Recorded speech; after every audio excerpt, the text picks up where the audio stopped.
Hi friends, इस video में हम समझने वाले हैं रेसिप्रोकेशन लॉ के एडवांस वर्जन के बारे में। अब तक हमने यही समझा है कि जो रेसिप्रोकेशन लॉ है उसमें हमको कोई कुछ देता है तो हम महसूस करते हैं इंडेप्टनेस। हम उसके ऐसे महसूस करते हैं कि उसने हमारी हेल्प की है या फिर हमारे लिए कुछ किया है तो हमको भी उसके लिए कुछ करना चाहिए। ठीक है। या फिर हम किसी के लिए कुछ गिफ्ट देते हैं, कुछ करते हैं, तो उस व्यक्ति को ऐसा लगता है कि उसने मेरे लिए कुछ किया है तो मेरे को भी कुछ उसके लिए अच्छा करना चाहिए। और सेम अप्लाई होता है कि अगर हम किसी के साथ बुरा करते हैं तो वो भी ऐसा सोचता है कि हमको भी इसको जवाब देना चाहिए, रेसिप्रोकेट करना चाहिए। ठीक है। लेकिन अब इस जो एडवांस वर्जन है उसका नाम है रिजेक्शन एंड रिट्रीट। इस वर्जन में आपको किसी को कुछ देने की ज़रूरत नहीं है। वो आप बिना कुछ दिए कुछ साइकोलॉजिकल ट्रिक्स का इस्तेमाल करके आप किसी को ये महसूस करा सकते हो कि आपको आपको उनको आपकी हेल्प करनी चाहिए या फिर आपकी बात माननी चाहिए। इसमें ऑर्थर बताता है एक कहानी को, जिसमें होता यह है कि एक बार ऑर्थर एक रास्ते से जा रहा होता है और वहाँ पे एक बच्चा होता है। ठीक है।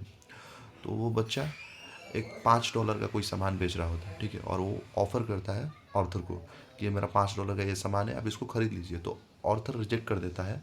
तब बच्चा कहता है कि ठीक है, अगर आप इसको नहीं खरीदना चाहते हैं तो मैं ये $1 में कैंडी सेल कर रहा हूँ, आप इनको खरीद लीजिए। तब ऑर्थर उन 2 कैंडीज़ खरीद लेता है।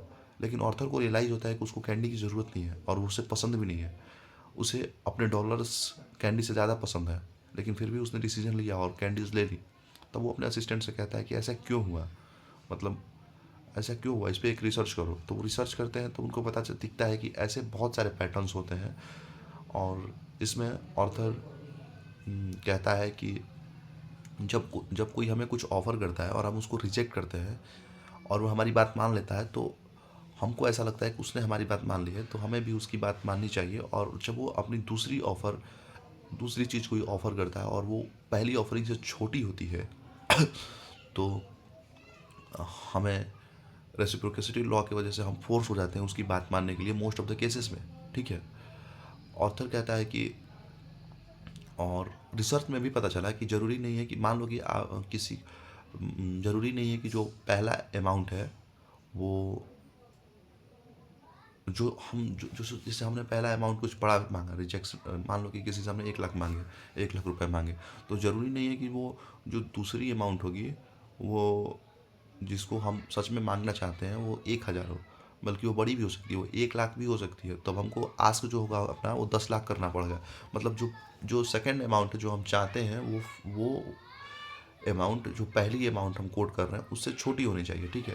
लेकिन ऑथर कहता है कि इस केस में एक एक एक नियम ये है, एक इफ़ ये है कि जो हम आस्क कर रहे हैं पहली वाले में भी वो थोड़ा सा नेचुरल लगना चाहिए, थोड़ा सा फेयर लगना चाहिए। ठीक है। ये नहीं है कि आप आउट ऑफ ब्लू कुछ भी पूछ रहे हो, कुछ भी मांग रहे हो। ठीक है। थोड़ा सा उसको आपको लॉजिकल बनाना पड़ेगा।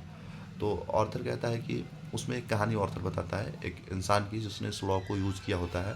वो बताता है कि एक टीवी सेल्समैन की कहानी होती है। एक टीवी सेल्समैन होता है और वो अपनी टीवी सेल्स करता है, लेकिन टीवी के साथ साथ उनको अपनी वारंटी भी सेल करनी होती है उस दुकान की। और जो सेल्समैन की कमाई होती है वो अधिकतर वारंटी सेल करके ही होती है। और वारंटी 3 तरफ की होती है, 3 साल की वारंटी, 2 साल की वारंटी और 1 साल की वारंटी। जो तो वो क्या करता है, जो सेल्समैन होता है वो 3 साल की वारंटी पिच करता है, लेकिन लोग अधिकतर केसेस में उसको रिजेक्ट कर देते हैं। जब वो रिजेक्ट कर देते हैं तो वो उनकी बात मान लेता है और उसके बाद वो 1 साल की वारंटी को पिच करता है। जब वो 1 साल की वारंटी पिच करता है तो लोग उसकी बात मान लेते थे और ख़रीद लेते थे। ठीक है। एक हाई नंबर ऑफ लोग खरीद लेते थे, सारे नहीं। तो ये पाया गया कि जो लोग डायरेक्टली 1 साल की ही वारंटी पिच कर रहे हैं वो लोग 40% उनका सक्सेस रेट है, लेकिन इस बंदे का रेट 70% था। ठीक है। लेकिन इसको पता नहीं था कि ऐसा क्यों हो रहा है। तब जब उसने ये बुक पढ़ी इन्फ्लुएंस, तब उसको पता चला कि ये रेसिप्रोकेशन लॉ यूज हो रहा है, इसलिए हो रहा है। ठीक है। ऑर्थर कहता है कि कई बार ट्रिकस्टर्स इसको यूज करते हैं हमारे खिलाफ।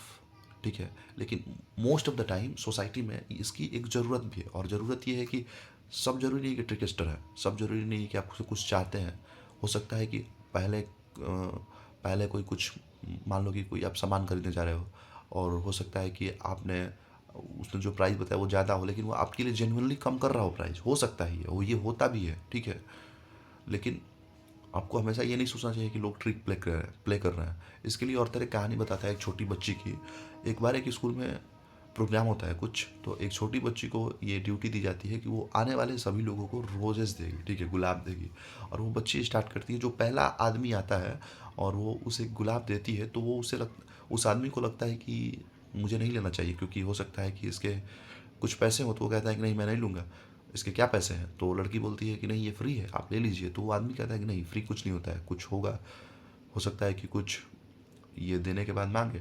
तो आदमी नहीं लेता है, तो लड़की फिर फोर्स करती है कि नहीं, ले लीजिए। तो वो आदमी वो फिर चिल्लाने लगता है और रूड बिहेव करता है, बोलता है कि मैं नहीं लेना चाहता हूँ, तो मुझे क्यों दे रही हो। तो वो लड़की डर जाती है कि मुझे तो बोला गया था देने के लिए और ये फ्री है। उस आदमी के रूड बिहेवियर की वजह से वो बच्ची फिर मतलब टेरिफाइड हो जाती है और बहुत ज़्यादा डर जाती है, जिसकी वजह से उसको वहाँ से हटाया जाता है और फिर दूसरी लड़की से रिप्लेस किया करना पड़ता है, क्योंकि वो बच्ची डर जाती है। तो इस केस में देखा जाए तो ट्रिक कोई प्ले नहीं हो रही थी, बल्कि ये जेन्युइन सी बात थी। उसके बाद एक और कहानी ऑर्थर बताता है, उसमें क्या होता है कि एक बार एक कोई ऑरा रीडर होता है, वो उसकी ऑरा रीड करता है, ठीक है। और ऑरा रीड करने के बाद उसको एक पर्ल गिफ्ट देता है, और गिफ्ट देने के बाद वो कहता है कि मुझे एक डोनेशन की ज़रूरत है, आप मुझे कुछ डोनेट करो। तब ऑर्थर बोलता है कि मैं कुछ डोनेट नहीं करना चाहता हूँ, मैं खुद एक स्टूडेंट हूँ, मेरे पास पैसे ही नहीं है और मैं गरीब इंसान हूँ। तब वो जो आदमी होता है वो बोलता है कि नहीं नहीं, कुछ तो कर दो। तो वो ऑर्थर मना करता है कि नहीं, मेरे पास खुद पैसे नहीं, मैं कहाँ से करूँ। तो वो आदमी गुस्सा होने लगता है और बोलता है कि मेरा पॉल वापस कर दो, और फिर बदतमीजी करने लगता है। तो वो ऑर्थर कहता है कि इस केस में क्या होता है, जब कोई भी आपके ऊपर ट्रिक प्ले कर रहा है तो उसमें आपको समझ में आएगा कि वो आपके ऊपर ट्रिक प्ले कर रहा है। और उस समय आपको बस ये पता होना चाहिए कि आपको आपको एक ट्रिक में फंसाया जा रहा है, ठीक है। और जब भी आपको पता होगा तो आप इजीली उसको रिजेक्ट कर पाओगे, है ना। लेकिन आपको हर सिचुएशन में रिजेक्ट नहीं करना है। हो सकता है कि most of the situation genuine हो, लेकिन जो सिचुएशन जेन्युइन नहीं है उनमें आपसे जब आस्क किया जाएगा, आपको कुछ देने के बाद कुछ ऐसा आस्क किया जाएगा जो कि सही नहीं है, तो आपको समझ में आ जाएगा कि ये बस रेसिप्रोकेशन लॉ का गलत यूज़ है, और उस समय आपको ना कहना होगा। और इस तरह से आप अपने आप को खुद को सेव कर लेंगे, और आप इसको एज आप उसको रिजेक्ट कर पाओगे, उसको चूज कर पाओगे, जब आपको पता होगा कि उस आदमी ने आपके खिलाफ क्या लीवर, क्या टूल इस्तेमाल किया है आपको इन्फ्लुएंस करने की कोशिश में। जय हिंद, जय भारत। मिलते हैं आपसे अगले वीडियो में, तब तक के लिए जय हिंद। मेरा नाम है रविराज यादव। जय माँ भारती।